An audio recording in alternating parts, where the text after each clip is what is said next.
나보다 힘세면 임신해줄게. 한국 해병대 군인을 무시하던 북한 여성 장교의 충격적인 결말. 그쪽이 남조선 해병이라고요? 총은 들었는데. 눈빛은 겁쟁이 같소. 폭우 속 북한 여군 리소연은 비웃으며 말했습니다. 총구를 겨눈 남한 장교 한도윤, 그 눈빛에 잠시 흔들렸지만 물러서지 않았습니다. 적을 비웃을 만큼 자신 있습니까? 저? 당신들 같은 군인이 무서워서야. 전쟁을 하나. 그리고 그녀가 내뱉은 한마디. 날 이기면 임신해줄게. 그건 도발이었고 동시에 신호였습니다. 남북의 적대, 그리고 숨겨진 프로젝트 레드스타. 사랑이냐 명령이냐. 총보다 뜨거운 양심의 전쟁이 지금 시작됩니다. 하지만 그녀가 던진 그 말, 정말 단순한 도발이었을까? 아니면 세상을 바꾸기 위한 암호였을까? 충격적인 그 이야기 함께 해주세요. 구독, 좋아요 부탁드리며 댓글에 지금 계신 곳을 적어주시면 제가 따뜻하게 인사드릴게요. 그럼 오늘의 이야기 속으로 들어가겠습니다. 밤하늘에 먹구름이 가득 차고 폭우가 쏟아지는 비무장지대 근처의 새벽이었습니다. 한도윤은 해병대 정보장교로서 일상적인 순찰 임무를 수행하고 있었습니다. 30살의 나이에도 불구하고 그의 몸에는 수년간 축적된 군인의 예리함이 배어 있었죠. 빗방울이 헬멧에 떨어지며 내는 소음 속에서도 한도윤의 청각은 주변의 모든 움직임을 놓치지 않았습니다. 이상하군요. 한도윤이 중얼거렸습니다. 평소와 다른 기운이 감지되었거든요. 경계선 너머로 이어지는 패창고 지역에서 미세한 불빛이 번뜩였습니다.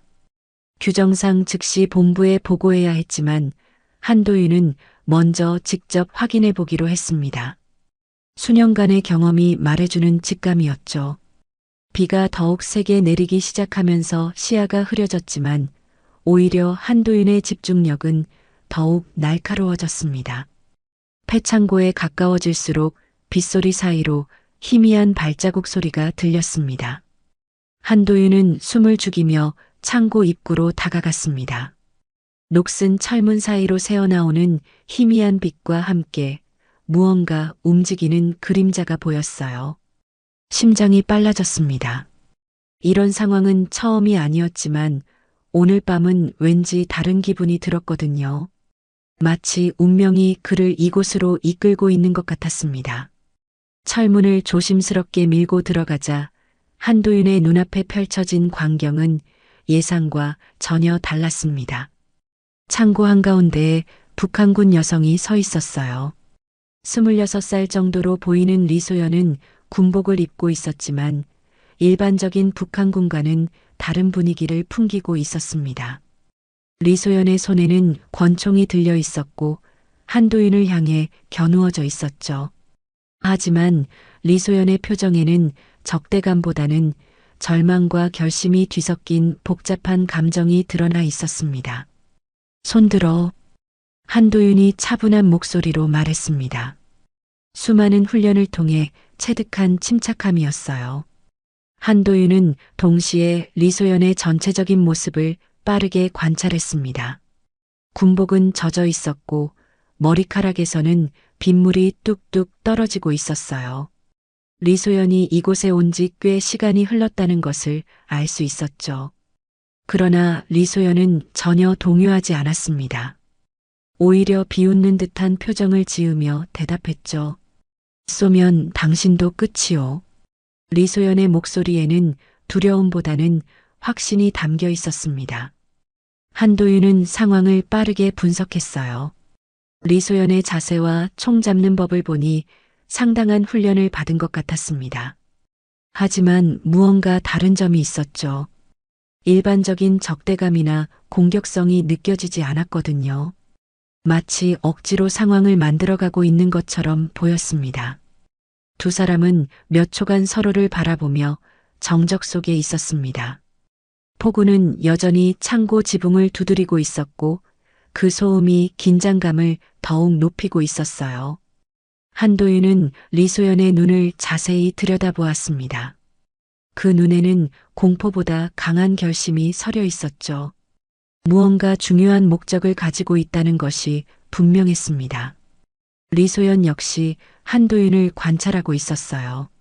일반적인 남한 군인과는 다른 무언가를 찾고 있는 것 같았습니다. 갑자기 리소연이 입을 열었습니다.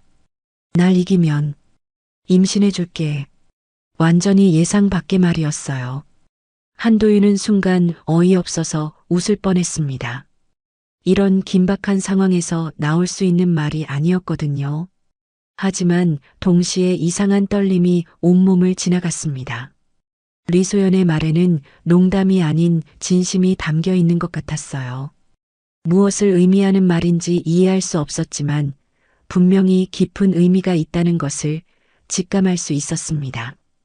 뭐라고요? 한도윤이 되물었지만 리소연은 더 이상 대답하지 않았습니다. 대신 총구를 천천히 내렸어요. 그리고는 한도윤을 똑바로 바라보며 말했죠. 내가 왜 여기 있는지 궁금하지 않소?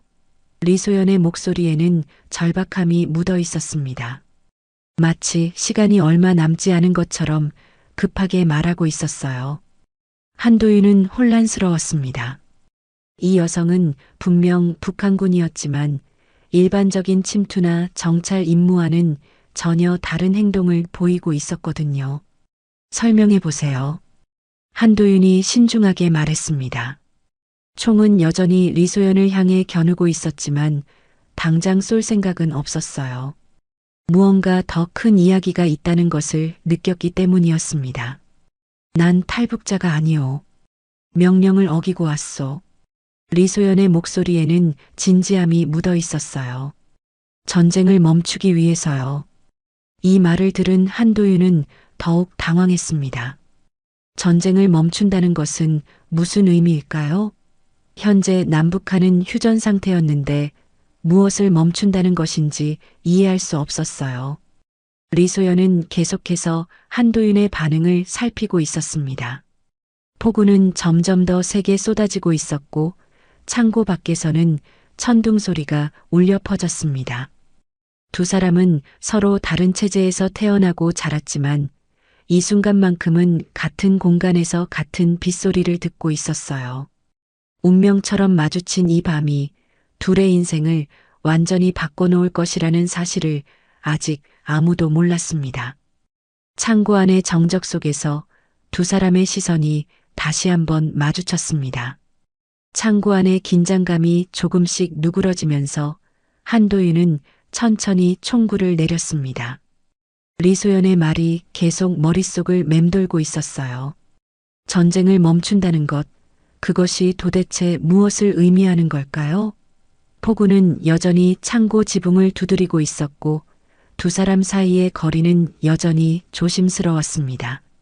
하지만 적어도 즉각적인 위험은 사라진 것 같았어요. 따라오세요. 한도윤이 말했습니다. 규정대로라면 즉시 본부에 연락해야 했지만 무언가 더 알아봐야 할 것 같았어요. 리소연은 고개를 끄덕이며 한도윤의 뒤를 따랐습니다. 두 사람은 창고를 나와 근처의 임시 대피소로 향했어요. 비가 너무 세게 내려서 제대로 된 대화를 나누기 어려웠거든요.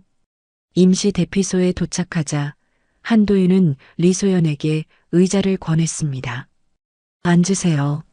리소연은 조심스럽게 앉았지만 여전히 경계심을 늦추지 않고 있었어요. 한도윤 역시 리소연을 주시하며 맞은편에 앉았습니다. 이제 제대로 된 대화를 나눌 시간이었죠. 아까 전쟁을 멈춘다고 했는데 구체적으로 설명해 주세요. 한도윤이 신중하게 말했습니다. 리소연은 잠시 침묵하더니 천천히 입을 열었어요. 난 탈북자가 아니오. 명령을 어기고 왔소. 리소연의 목소리에는 확신이 담겨 있었습니다. 마치 이미 모든 것을 각오한 사람의 목소리였어요. 명령을 어겼다고요? 한도윤이 되물었습니다. 북한군이 명령을 어긴다는 것은 상상하기 어려운 일이었거든요. 특히 이렇게 위험한 지역까지 혼자 와서 말이죠. 리소연은 한도윤의 눈을 똑바로 바라보며 대답했습니다. 전쟁을 멈추기 위해서요. 한도윤은 여전히 이해할 수 없었습니다. 현재 우리는 휴전 중인데 무슨 전쟁을 말하는 건가요? 리소연은 깊은 한숨을 쉬며 주머니에서 무언가를 꺼냈어요. 작고 낡은 저장 장치였습니다. 한도윤은 그것을 주의 깊게 바라봤죠. 이게 뭔가요? 한도윤이 물었습니다. 리소연은 저장 장치를 테이블 위에 올려놓으며 말했어요. 이 안에 붉은 별 계획이라 불리는 남북 공동 핵 개발의 비밀 문서가 있어. 한도윤의 얼굴이 순간 굳어졌습니다. 핵 개발이라는 단어가 주는 무게감을 느낄 수 있었어요. 남북 공동 핵 개발이라고요? 한도윤이 믿을 수 없다는 표정으로 물었습니다. 리소연은 고개를 끄덕였어요. 양쪽 고위층이 비밀리에 진행하고 있는 계획이요. 표면적으로는 평화를 외치지만 뒤에서는 전쟁 준비를 하고 있어. 리소연의 목소리에는 분노와 절망이 섞여 있었습니다. 한도윤은 충격에 빠져 있었어요. 만약 리소연의 말이 사실이라면 이것은 단순한 군사 기밀을 넘어서는 문제였습니다. 전 세계의 평화에 영향을 미칠 수 있는 엄청난 일이었죠. 어떻게 이런 정보를 얻었나요? 한도윤이 조심스럽게 물었습니다. 난 북측 정보부에서 일했소. 우연히 이 계획을 알게 되었죠. 리소연의 목소리가 떨렸어요. 처음엔 믿을 수 없었소. 하지만 증거가 너무 명확했어요. 양쪽 모두 자국민을 속이고 있었소. 리소연은 잠시 말을 멈추고 창밖을 바라봤습니다. 빗소리가 점점 작아지고 있었어요. 한도윤은 리소연의 말을 곰곰이 생각해 봤습니다. 만약 이것이 사실이라면 자신이 지금까지 믿어왔던 모든 것이 거짓일 수도 있었어요. 왜 저에게 이런 말을 하는 건가요? 한도윤이 물었습니다. 리소연은 한도윤을 바라보며 진지하게 대답했어요. 이건 세상을 뒤흔들 자료요. 하지만 난 혼자선 못 살아남소. 리소연의 목소리에는 절박함이 묻어 있었습니다. 남북 양쪽에서 저를 쫓고 있어요. 이 정보가 세상에 알려지는 것을 막으려고 말이에요. 한도윤은 상황의 심각성을 깨달았습니다. 그래서 제게 도움을 요청하는 건가요? 한도윤이 물었습니다. 리소연은 고개를 끄덕였어요. 당신이 군인이라는 것을 알고 있소. 하지만 당신에게서 다른 무언가를 느꼈어요. 단순히 명령만 따르는 사람이 아니라는 것을 말이에요. 한도윤은 깊은 고민에 빠졌습니다. 규정대로라면 즉시 상부에 보고하고 리소연을 인계해야 했어요. 하지만 리소연의 말이 사실이라면 그렇게 하는 것이 오히려 위험할 수도 있었습니다. 정말 양쪽 고위층이 연루되어 있다면 누구를 믿어야 할지 알 수 없었거든요. 증거를 봐야겠네요. 한도윤이 말했습니다. 리소연은 저장 장치를 한도윤 쪽으로 밀었어요. 하지만 조심하세요. 이것을 본 순간 당신도 위험해집니다. 한도윤은 저장 장치를 받아들며 무게감을 느꼈습니다. 작은 장치였지만 그 안에 담긴 내용은 세상을 바꿀 수도 있는 것이었어요. 그날 밤 한도윤은 처음으로 군인으로서가 아니라 사람으로서의 정의에 대해 깊이 고민하기 시작했습니다. 명령에 따라 행동하는 것이 항상 옳은 일일까요? 때로는 자신의 양심에 따라 행동해야 하는 순간이 있는 것일까요? 빗소리가 잦아들면서 한도윤의 마음속에는 새로운 결심이 자리 잡기 시작했습니다. 리소연을 상부에 보고하지 않기로 한 것이었어요. 며칠이 지나면서 한도윤은 리소연을 숨겨둘 방법을 고민했습니다. 저장장치 안의 내용을 확인한 후 한도윤은 리소연의 말이 사실이라는 것을 알 수 있었어요. 붉은 별 계획은 정말로 존재했고 그 규모와 위험성은 상상을 초월했습니다. 이제 리소연을 보호하는 것이 단순히 인도적인 차원을 넘어서 세계 평화를 위해서도 필요한 일이라는 것을 깨달았죠. 계속 여기 숨어 있을 수는 없어요. 한도윤이 리소연에게 말했습니다. 임시 대피소는 며칠 정도는 괜찮았지만 장기간 머물기에는 너무 위험했어요. 조만간 누군가 발견할 가능성이 높았거든요. 리소연도 이 상황을 잘 알고 있었습니다. 그럼 어떻게 하겠소? 리소연이 물었어요. 한도윤은 고민한 끝에 파격적인 아이디어를 떠올렸습니다. 위장 결혼을 하는 겁니다. 리소연은 깜짝 놀란 표정을 지었어요. 위장 결혼이라고요? 한도윤은 고개를 끄덕이며 설명했습니다. 신혼부부 신분으로 등록하면 의심받지 않고 서울에서 살 수 있어요. 가장 자연스러운 위장 신분이죠. 리소연은 잠시 생각에 잠겼습니다. 이 방법이 가장 현실적이라는 것을 알 수 있었어요. 하지만 동시에 복잡한 감정이 들었습니다. 남조선에선 부부로 사는 게 제일 안전하오. 리소연이 냉소하며 웃었어요. 하지만 이게 정말 최선인가요? 다른 방법이 있다면 말해보세요. 한도윤이 진지하게 말했습니다. 리소연은 한참 동안 침묵했어요. 현실적으로 다른 선택지가 없다는 것을 알고 있었거든요. 북한에서 온 여성이 남한에서 혼자 살아남는다는 것은 거의 불가능했습니다. 특히 양쪽에서 쫓기는 상황에서는 더욱 그랬죠. 이거 농담 아닌 거요? 리소연이 다시 한번 확인했습니다.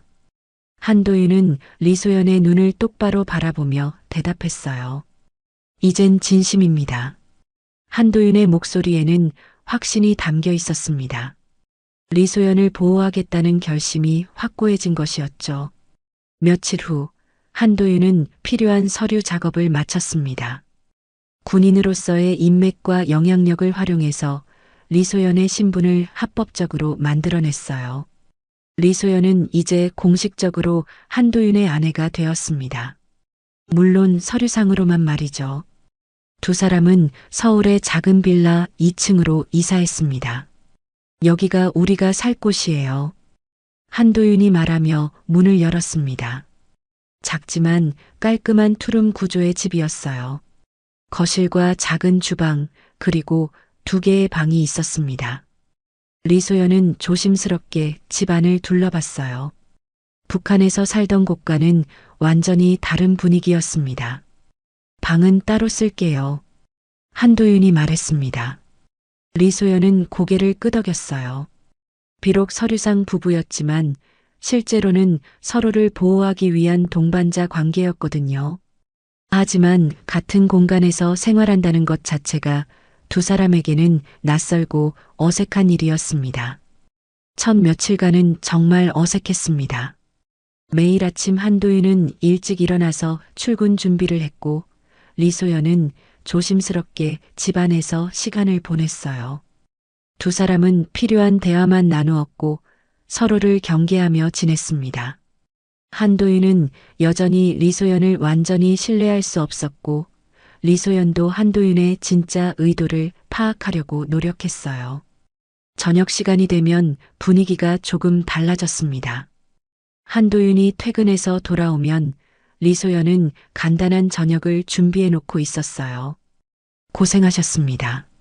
리소연이 정중하게 인사했고 한도윤도 수고했어요. 라고 대답했습니다. 어색하지만 일상적인 대화가 오가기 시작했죠. 한 주가 지나면서 두 사람 사이에 미묘한 변화가 생겼습니다. 서로의 생활 패턴을 파악하게 되었고 조금씩 자연스러운 대화가 늘어났어요. 한도윤은 리소연이 생각보다 세심하고 똑똑하다는 것을 알게 되었습니다. 리소연도 한도윤이 진심으로 자신을 보호하려고 한다는 것을 느낄 수 있었어요. 가장 큰 변화는 밤에 일어났습니다. 두 사람 모두 잠들기 어려워했거든요. 각자의 방에서 뒤척이다가 어느 날 밤 우연히 거실에서 마주쳤어요. 잠이 안 와요? 한도윤이 물었습니다. 네, 당신도 그런가 보네요. 리소연이 대답했어요. 그날 밤부터 두 사람은 종종 거실 창가에 앉아서 밤하늘을 바라보게 되었습니다. 서울의 빌라에서 보는 하늘은 그리 맑지 않았지만 몇 개의 별은 보였어요. 저 별 북에서도 보이요. 리소연이 조용히 말했습니다. 한도윤은 리소연이 바라보는 방향을 따라 하늘을 올려다봤어요. 그래요. 같은 별인데 다른 하늘에 있네요. 한도윤이 대답했습니다. 이 말에는 깊은 의미가 담겨 있었어요. 같은 민족이지만 다른 체제에서 살아온 두 사람의 상황을 표현하는 것 같았거든요. 리소연은 한도윤의 말에 공감했어요. 처음으로 진짜 소통을 하고 있다는 느낌이 들었습니다. 당신은 왜 저를 도와주는 거예요? 리소연이 문득 물었습니다. 한도윤은 잠시 생각하더니 대답했어요. 처음엔 잘 몰랐어요.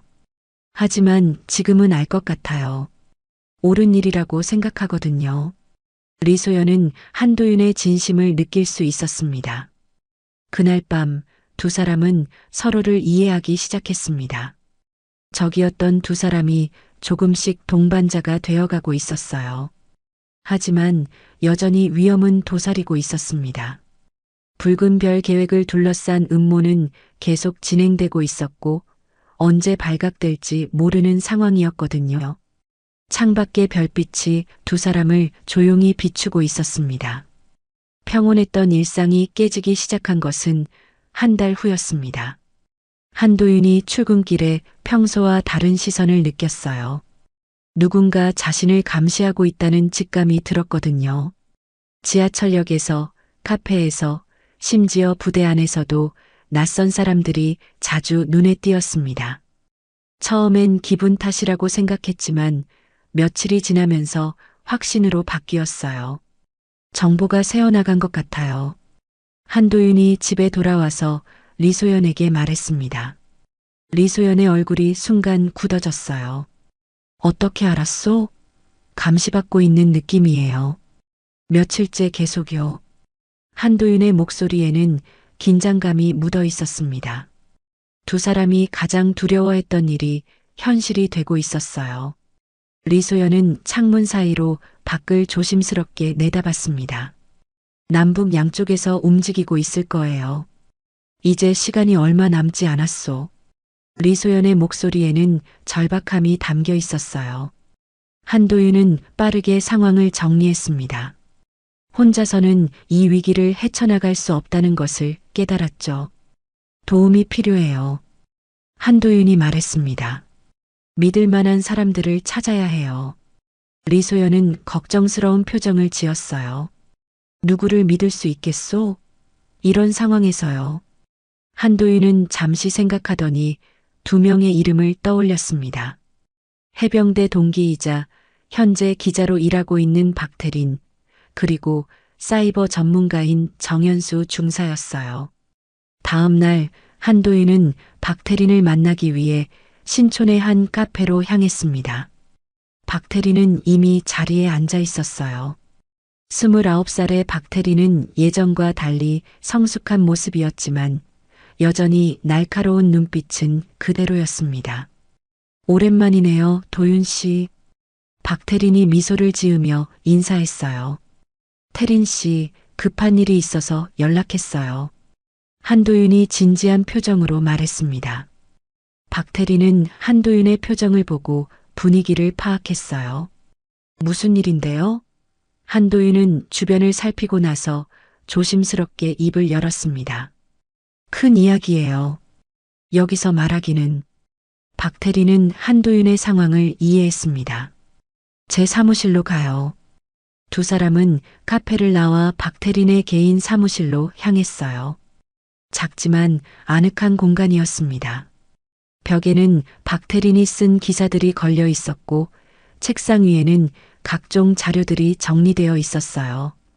이제 말해봐요. 박태린이 말했습니다. 한도윤은 깊은 숨을 쉬고 나서 리소연과의 만남, 붉은 별 계획, 그리고 현재 처한 위험한 상황에 대해 자세히 설명했어요. 박태린은 놀란 표정으로 한도윤의 이야기를 들었습니다. 기자로서의 직감으로 이것이 엄청난 특종이라는 것을 알 수 있었거든요. 도윤 씨, 당신 또 위험한 짓 하네. 박태린이 걱정스러운 목소리로 말했습니다. 박태린과 한도윤은 예전에 연인 사이였어요. 군 복무 시절 만나서 진지하게 교제했지만 서로 다른 길을 걷게 되면서 자연스럽게 헤어졌습니다. 하지만 여전히 서로를 아끼는 마음은 남아 있었어요. 이건 사람의 문제야, 정치가 아니라. 한도윤이 진심을 담아 말했습니다. 만약 이 정보가 사실이라면 수많은 사람들이 위험에 빠질 수 있어요. 막아야 해요. 박태리는 잠시 침묵했습니다. 기자로서의 사명감과 한도윤에 대한 개인적인 감정이 복잡하게 얽혀 있었어요. 좋아요. 이번엔 기자로서 도와줄게. 박태린이 결심한 듯 말했습니다. 하지만 확실한 증거가 필요해요. 그리고 안전하게 이 정보를 세상에 알릴 방법도 찾아야 하고요. 한도윤은 박태린의 도움을 얻게 되어 안도감을 느꼈어요. 혼자가 아니라는 것만으로도 큰 힘이 되었습니다. 그 다음 날 한도윤은 정연수 중사를 만났습니다. 부대 내 사이버 전문가인 정연수는 28살의 젊은 장교였어요. 컴퓨터와 네트워크 보안에 뛰어난 실력을 가지고 있었습니다. 중위님, 갑자기 부르시니까 무슨 일인가 싶었어요. 정연수가 호기심 어린 표정으로 말했어요. 한도윤은 정연수에게도 상황을 설명했습니다. 물론 모든 것을 다 말하지는 않았어요. 다만 중요한 정보를 안전하게 외부로 전송할 방법이 필요하다고 했습니다. 정연수는 기술적인 부분에 대해 조언해 줄 수 있을 것 같았거든요. 흥미로운 프로젝트네요. 정연수가 말했습니다. 기술적으로는 충분히 가능해요. 다중서버를 통한 우회 전송, 암호화, 익명성 보장까지 모든 게 가능합니다. 정연수의 대답에 한도윤은 희망을 느꼈어요. 이제 기술적인 뒷받침도 확보한 셈이었습니다. 며칠 후, 세 사람은 비밀리에 만나서 구체적인 계획을 세웠습니다. 박태리는 언론 네트워크를 활용해서 정보를 동시에 여러 곳으로 배포하는 방안을 제시했어요. 정연수는 기술적인 보안 체계를 구축하기로 했습니다. 한도윤은 리소영과 함께 증거 자료를 정리하고 검증하는 역할을 맡았어요. 하지만 이들이 모르는 사실이 하나 있었습니다. 정연수는 이미 상부로부터 한도윤을 감시하라는 비밀 명령을 받고 있었어요. 정연수 역시 이 상황을 원하지 않았지만 군인으로서 명령을 거부할 수는 없었습니다. 정연수는 팀 활동에 참여하면서도 동시에 정보기관에 상황을 보고하고 있었어요. 팀이 구성되고 며칠이 지나면서 한도윤은 미묘한 변화를 감지하기 시작했습니다.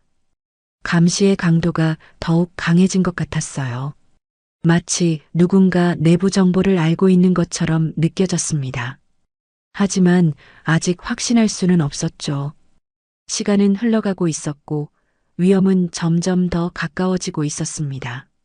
며칠간의 준비 끝에 드디어 정보 송신 계획이 구체화되었습니다. 팀은 서울 외곽의 한 폐건물을 송신 장소로 정했어요. 그곳은 인적이 드물고 전파 송신에 적합한 조건을 갖추고 있었습니다. 한도윤은 마지막으로 리소영과 함께 저장 장치의 내용을 점검했어요.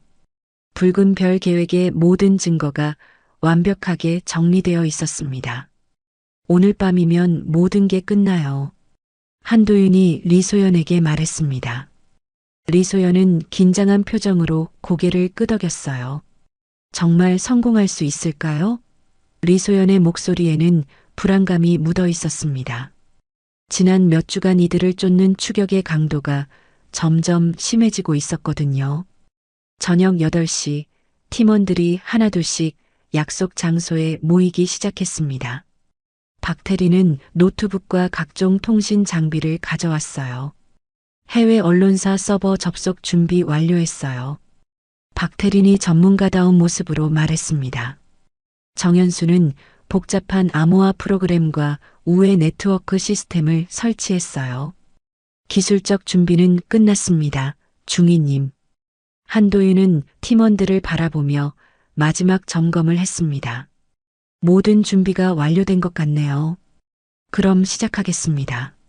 리소연이 저장 장치를 컴퓨터에 연결하자 화면에 수많은 파일들이 나타났어요. 남북 고위층의 비밀 회의록, 핵개발 일정표, 자금 흐름 증거까지 모든 것이 들어 있었습니다.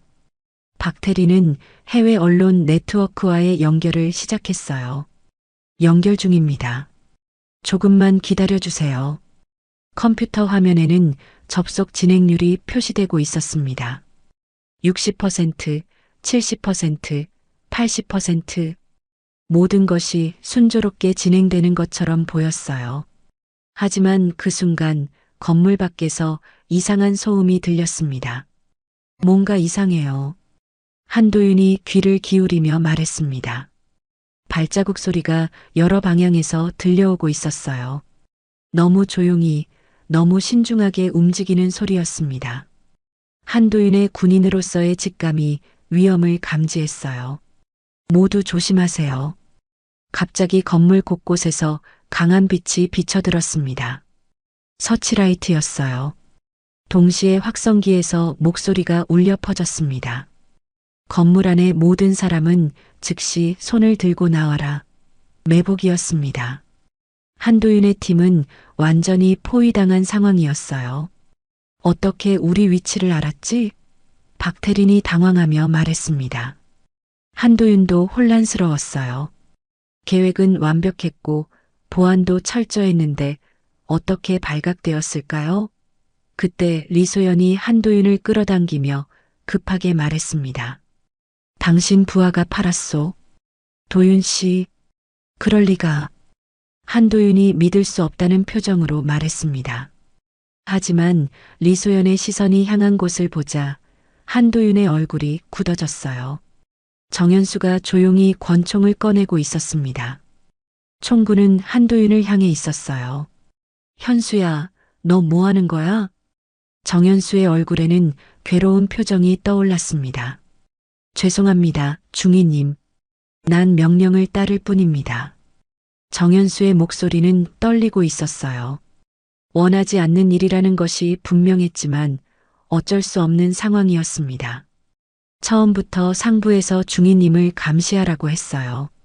한도윤은 배신감에 충격을 받았습니다. 믿었던 부하가 자신을 배신했다는 사실이 받아들여지지 않았어요. 현수야, 넌 이게 옳다고 생각하나? 한도윤이 절망적인 목소리로 물었습니다. 정현수는 고개를 돌리며 대답을 피했어요. 명령보다 중요한 게 있다. 그건 사람의 양심이다. 한도윤이 정현수를 바라보며 단호하게 말했습니다. 동시에 한도윤도 조심스럽게 권총을 꺼냈어요. 두 사람은 서로를 겨누고 서 있었습니다. 한때 신뢰했던 동료가 이제는 적이 되어 있었어요. 건물 밖에서는 요원들이 진입 준비를 하고 있었습니다. 시간이 얼마 남지 않았어요. 박태리는 필사적으로 송신 작업을 계속하고 있었습니다. 조금만 더 시간을 벌어주세요. 송신 진행률이 90%를 넘어서고 있었어요. 정현수가 먼저 방아쇠를 당겼습니다. 하지만 한도윤이 재빠르게 몸을 피하면서 정현수에게 달려들었어요. 두 사람은 바닥에 뒹굴며 격투를 벌였습니다. 정현수는 젊고 민첩했지만 한도윤의 경험과 기술이 우세했어요. 몇 분간의 치열한 싸움 끝에 한도윤이 정현수를 제압했습니다.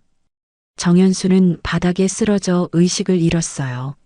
한도윤은 숨을 거칠게 몰아쉬며 정현수를 내려다봤습니다.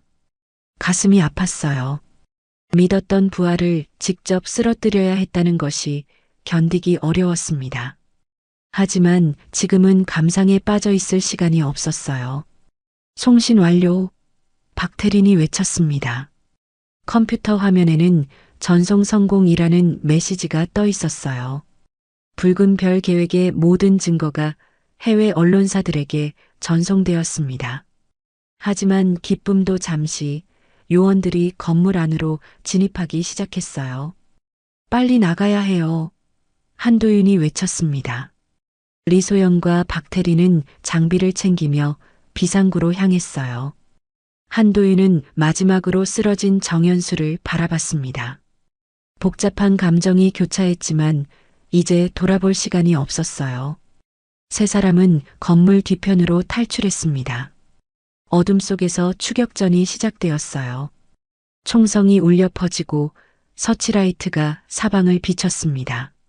한도윤과 리소연은 피투성이가 된 채로 뛰어갔어요. 박태린도 다리에 부상을 입었지만 계속 뛰었습니다. 왜 이렇게까지 하오? 리소연이 숨을 헐떡이며 한도윤에게 물었습니다. 한도윤은 리소연의 손을 꽉 잡으며 대답했어요. 당신이 믿는 세상, 나도 한 번쯤 보고 싶어서요. 리소연의 눈에 눈물이 맺혔습니다. 이 모든 위험을 감수하면서도 자신을 지켜주는 한도윤에게 깊은 감동을 느꼈어요. 탈출 후 세 사람은 서울 시내의 한 폐건물에 임시로 숨어들었습니다. 모두 상처투성이었지만 아직 끝나지 않았다는 것을 알고 있었어요. 박태린이 노트북을 확인하더니 실망스러운 표정을 지었습니다. 전송이 중단되었어요. 50%밖에 전송되지 않았습니다. 한도윤의 얼굴이 굳어졌어요. 그럼 아직 불완전하다는 얘기네요. 리소연도 절망적인 표정을 지었습니다. 이대로 끝나면 모든 게 의미 없어져요. 박태리는 키보드를 두드리며 상황을 점검했어요. 다행히 백업 시스템이 작동하고 있어요. 다른 곳에서 재시도 할 수 있습니다. 어디서요? 한도윤이 물었습니다. 박태리는 지도를 펼치며 설명했어요. 강변에 있는 방송국 송신소예요. 거기서라면 더 강력한 신호로 전 세계에 동시 송신할 수 있어요. 하지만 문제가 있었습니다. 그곳은 이미 요원들이 예상하고 있을 가능성이 높았어요. 위험하지만 다른 방법이 없어요. 리소연이 결연한 표정으로 말했습니다. 이게 마지막 기회예요. 한도윤은 리소연의 각오를 보며 고개를 끄덕였어요. 그럼 지금 바로 가겠습니다. 세 사람은 상처를 간단히 치료하고 다시 움직이기 시작했습니다. 새벽 2시 강변 송신소에 도착했습니다. 다행히 주변에는 아직 요원들이 보이지 않았어요. 박태리는 빠르게 장비를 설치하기 시작했습니다. 언론 네트워크 연결 중이에요. 이번에는 42개 해외 언론사에 동시 전송할 거예요. 리소연은 저장 장치를 다시 한번 점검했어요. 전송 시작합니다. 박태린이 엔터키를 눌렀습니다. 화면에 진행률이 나타나기 시작했어요. 10%, 20%, 30%. 이번에는 더 빠른 속도로 진행되고 있었습니다. 한도윤은 주변을 경계하며 서 있었어요. 아직 발각되지 않은 것 같았지만 언제 들킬지 모르는 상황이었습니다. 60% 완료. 박태린이 흥분하며 말했습니다. 하지만 그 순간 멀리서 차량 소음이 들려왔어요. 여러 대의 차가 동시에 접근하고 있었습니다. 들켰어요. 한도윤이 외쳤습니다.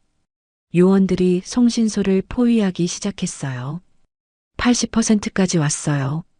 박태린이 필사적으로 작업을 계속했습니다. 하지만 요원들이 건물에 진입하기 시작했어요. 총성이 울려 퍼지고 계단에서 발자국 소리가 들렸습니다. 시간이 얼마 남지 않았어요. 90%. 박태린의 목소리에 희망이 섞여 있었습니다. 하지만 그때 문이 박살나며 요원들이 들이닥쳤어요. 모두 손들어. 한도윤은 재빠르게 권총을 꺼내며 요원들과 대치했습니다. 총성이 터지고 치열한 총격전이 벌어졌어요. 리소연은 컴퓨터 옆에서 전송 상황을 지켜보고 있었습니다.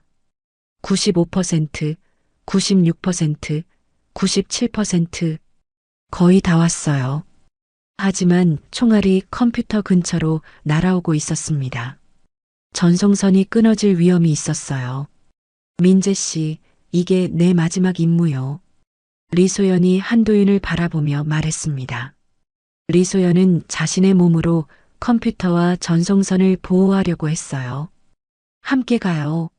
한도윤이 절규하며 말했지만 리소연은 고개를 저었습니다. 아니요. 이건 내가 시작했소. 리소연의 목소리에는 확고한 결심이 담겨 있었어요. 98%, 99%. 이제 정말 마지막이었습니다. 리소연은 마지막 남은 송신선을 끌어안고 있었어요. 총알이 날아와도 움직이지 않았습니다. 전송 완료. 박태린이 외쳤습니다. 화면에는 성공 메시지가 떠올랐어요. 전송 완료 세계 42개 언론사 동시 수신. 그 순간 리소연이 마지막 버튼을 눌렀습니다. 모든 백업 데이터까지 완벽하게 전송되었어요. 하지만 그 순간 폭발음이 울렸습니다. 요원들이 수류탄을 투척한 것이었어요. 건물이 흔들리고 불길이 번지기 시작했습니다. 한도윤은 연기 속에서 리소연을 찾으려고 했지만 시야가 보이지 않았어요. 소연아, 한도윤이 절규했습니다. 하지만 대답은 없었어요. 박태린이 한도윤의 팔을 잡아 끌었습니다. 가야 해요. 건물이 무너져요. 한도윤은 마지못해 박태린을 따라 탈출했어요. 뒤에서는 폭발음이 계속 울려 퍼졌습니다. 건물에서 나온 후 한도윤은 무너지는 송신소를 바라봤습니다. 리소연이 그 안에 있다는 생각에 가슴이 찢어질 것 같았어요. 소연아. 한도윤의 눈에서 눈물이 흘러내렸습니다. 박태린도 슬픈 표정으로 한도윤의 어깨에 손을 올렸어요. 하지만 그들의 희생은 헛되지 않았습니다. 노트북 화면에는 전 세계 뉴스 속보가 뜨기 시작했어요. 남북 비밀 핵 개발 계획 폭로, 붉은 별 프로젝트 전면 공개, 양국 고위층 부패 스캔들. 세상이 움직이기 시작한 것이었어요. 박태린이 한도윤을 바라보며 말했습니다. 성공했어요. 리소연 씨의 희생이 헛되지 않았어요. 한도윤은 고개를 끄덕였지만 가슴 한구석이 비어있는 느낌이었어요. 승리했지만 가장 소중한 것을 잃었다는 생각에 마음이 무거웠습니다. 새벽 하늘이 밝아오기 시작했습니다. 리소연이 마지막에 한 말이 계속 귓가에 맴돌았어요. 이게 내 마지막 임무요. 그녀는 자신이 시작한 일을 끝까지 완수했습니다. 세상에 진실을 알리기 위해 자신의 모든 것을 바친 것이었어요. 한도윤과 박태리는 조용히 그 자리를 떠났습니다. 앞으로 어떤 일이 벌어질지 알 수 없었지만 분명한 것은 세상이 바뀔 것이라는 점이었어요. 리소연의 용기와 희생이 새로운 시대의 시작을 알리고 있었습니다. 다음 날 아침 전 세계가 동시에 잠에서 깨어났습니다. 새벽 6시부터 시작된 뉴스 속보는 전 지구를 뒤흔들었어요. 리소연과 한도윤 팀이 목숨을 걸고 전송한 자료들이 마침내 세상의 빛을 보게 된 것이었습니다. 붉은 별 계획의 모든 비밀이 한꺼번에 공개되면서 세계 언론은 일제히 특별 방송을 시작했어요. 속보입니다. 남북한 군부와 정치권이 연루된 대규모 비밀 핵 개발 계획이 폭로되었습니다. 각국의 앵커들이 긴급 뉴스를 전하고 있었어요. 한도윤은 병원 침대에서 이 모든 광경을 지켜보고 있었습니다. 어젯밤 총격전에서 입은 상처로 응급실에 실려왔지만 생명에는 지장이 없었어요. 남북 군부 부패 폭로, 양국 고위 장성 14명, 정치권 연루 확인, 뉴스 헤드라인이 계속해서 업데이트되고 있었습니다. 한도윤은 스마트폰으로 각국의 뉴스를 확인했어요. 미국, 영국, 프랑스, 독일, 일본.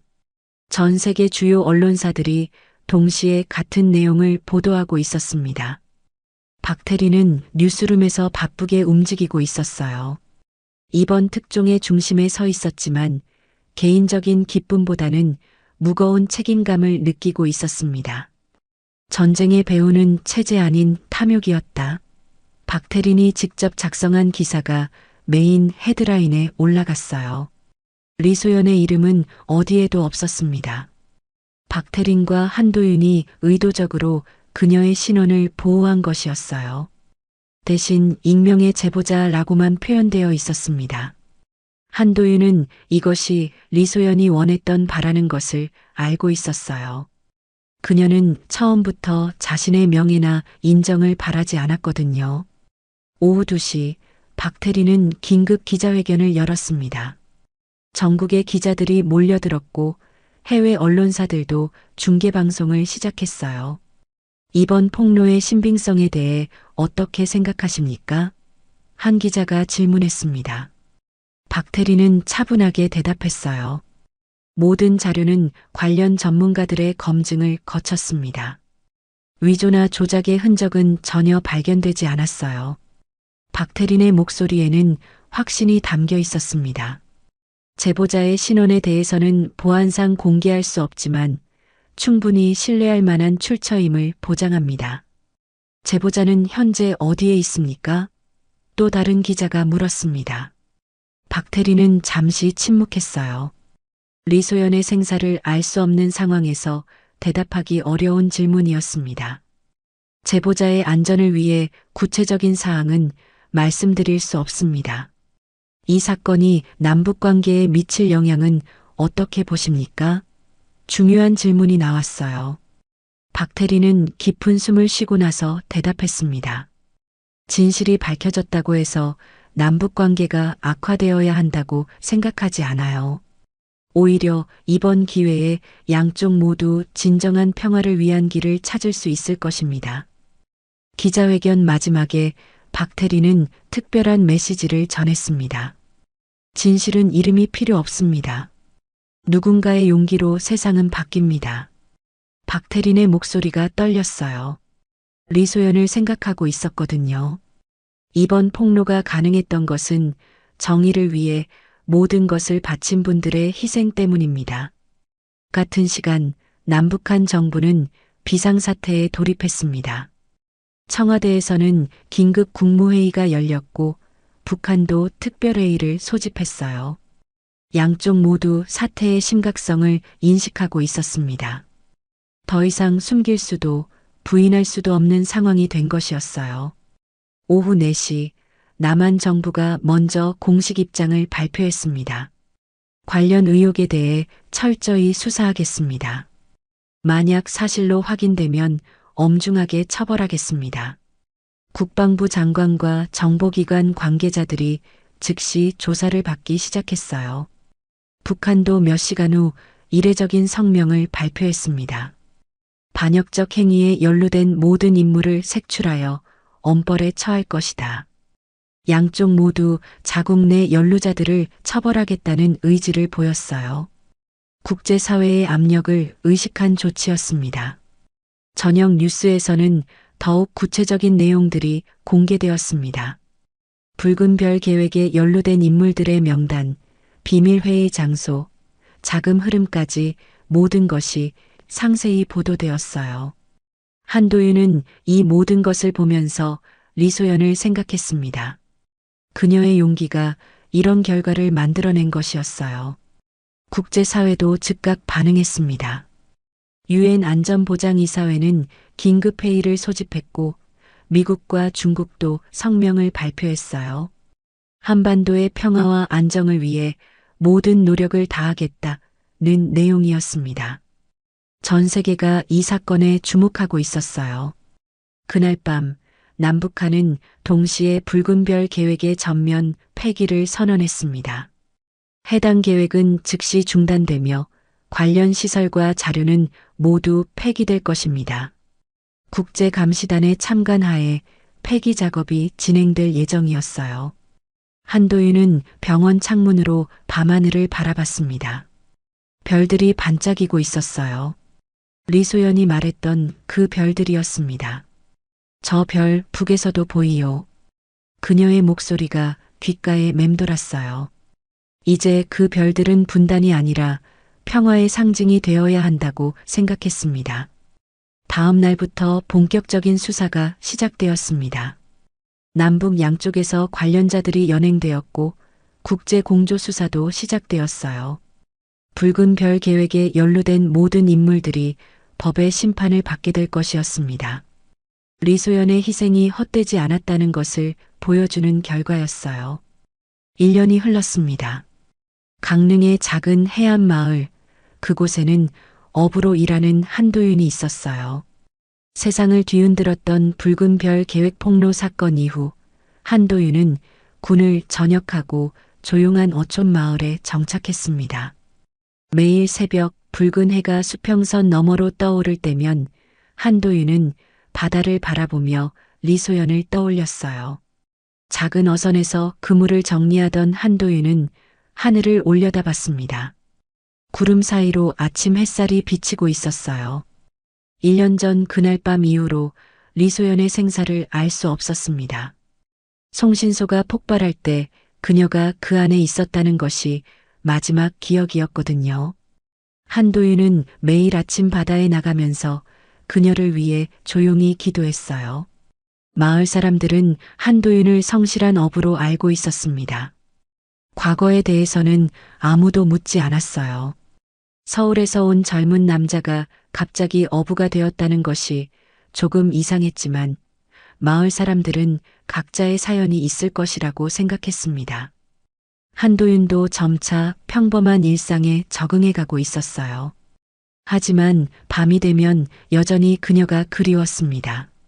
창가에 앉아서 별을 바라볼 때마다 리소연과 함께 나눴던 대화가 떠올랐어요. 저 별 북에서도 보이요. 그녀의 목소리가 바람에 섞여 들려오는 것 같았습니다. 한도윤은 그녀가 어디선가 평안하기를 바라며 하루하루를 보내고 있었어요. 그날도 평소와 같은 새벽이었습니다. 한도윤은 어선에서 내려와 항구를 정리하고 있었어요. 붉은 해가 천천히 떠오르고 있었고 바다는 황금빛으로 물들어가고 있었습니다. 갈매기들이 항구 위를 날아다니며 울음소리를 내고 있었어요. 평화로운 아침 풍경이었습니다. 그때 멀리서 누군가 걸어오는 것이 보였어요. 여성이었습니다. 아직 거리가 멀어서 얼굴은 잘 보이지 않았지만 걸음걸이가 어딘지 낯익었어요. 한도윤은 손을 가리개 삼아 눈을 가리고 자세히 보려고 했습니다. 심장이 빨라지기 시작했어요. 여성이 가까워질수록 한도윤의 마음은 더욱 두근거렸습니다. 그 걸음걸이, 그 실루엣, 모든 것이 기억 속에 그녀와 닮아 있었어요. 설마, 한도윤이 중얼거렸습니다. 불가능한 일이라고 생각하면서도 희망을 품지 않을 수 없었어요. 마침내 여성의 얼굴이 선명하게 보였습니다. 리소연이었어요. 한도윤은 믿을 수 없다는 표정으로 그 자리에 서 있었습니다. 리소연은 미소를 지으며 한도윤에게 다가왔어요. 그녀의 품에는 작은 아기가 안겨 있었습니다. 갓난아이였어요. 소연아. 한도윤이 떨리는 목소리로 말했습니다. 리소연은 한도윤 앞에 서서 따뜻하게 웃었어요. 오랜만이에요, 도윤 씨. 한도윤은 꿈을 꾸는 것 같았습니다. 1년 동안 죽었다고 생각했던 리소연이 살아서 자신 앞에 서 있다니 믿기 어려운 일이었어요. 어떻게 당신이 살아있다니. 한도윤이 감격하며 말했습니다. 리소연은 아기를 조심스럽게 안으며 설명했어요. 폭발 직전에 비상구로 탈출했어요. 의식을 잃고 병원에 실려갔다가 정신을 차렸을 때는 이미 모든 것이 끝난 후였어요. 리소연은 계속해서 말했습니다. 탈북자 신분으로 새로운 신원을 얻었어요. 조용히 살아가고 있었습니다. 한도윤은 여전히 믿기 어려웠지만 리소연이 정말 살아있다는 사실에 감격했어요. 그런데 품에 안긴 아기가 궁금했습니다. 이 아이는? 한도윤이 조심스럽게 물었습니다. 리소연은 아기를 바라보며 부드럽게 웃었어요. 이 아이, 우리 약속의 증거요. 한도윤은 순간 이해할 수 없었습니다. 무슨 약속을 말하는 건지 기억나지 않아요? 리소연이 장난스럽게 물었습니다. 처음 만났던 그날 밤 창고에서 한 말 말이에요. 한도윤은 그제서야 기억이 났어요. 날 이기면 임신해 줄게. 리소연이 농담처럼 했던 그 말이었습니다. 그럼 당신이 이긴 거네요. 한도윤이 놀라며 말했습니다. 하지만 리소연은 고개를 저었어요. 아니요, 우리가 함께 세상을 이긴 거요. 리소연의 목소리에는 깊은 의미가 담겨 있었습니다. 붉은 별 계획을 막고 진실을 세상에 알린 것은 둘이 함께 해낸 일이었거든요. 그날 말했던 거 기억하오? 날 이기면 임신해준다 했잖소. 리소연이 웃으며 말했습니다. 이제 진심이 되었소. 한도윤은 감동에 북받쳤어요. 리소연이 농담으로 던진 말이 이렇게 현실이 될 줄 누가 알았을까요? 한도윤은 조심스럽게 아기를 바라봤습니다. 작고 귀여운 아기였어요. 우리 아이인가요? 한도윤이 떨리는 목소리로 물었습니다. 리소연은 고개를 끄덕였어요. 위장 결혼이 진짜 결혼이 된 거죠.